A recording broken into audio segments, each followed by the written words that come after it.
সাধুকে আলোকমালাকে খাওয়াতে হবে। কিন্তু মনে রাখিস, এখান থেকে ফিরে আসার সম্ভাবনা অনেক কম।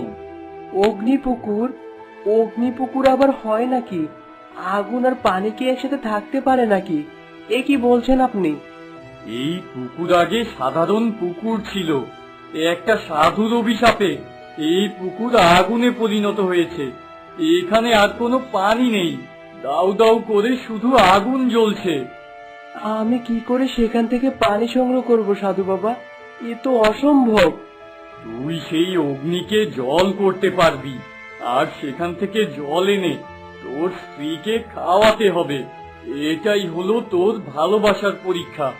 যা, দেরি করিস না, সন্ধে হওয়ার আগেই অগ্নিপুকুরের কাছে চলে যা।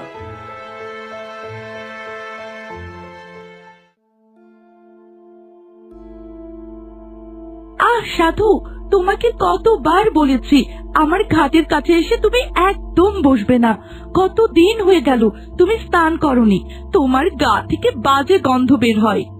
তোমার শরীরের জল অনেক স্বচ্ছ, একদম কাচের আয়নার মতো পরিষ্কার। কিন্তু এটা তুমি জানো না, একজন বয়স্ক সাধুর সাথে কি করে কথা বলতে হয়।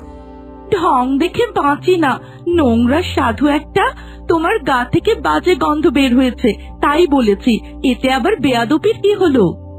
আজকের মতো তোমাকে আমি ক্ষমা করে দিলাম, কিন্তু আর কোনোদিন আমার সাথে এমন বাজে ভাবে কথা বলবে না।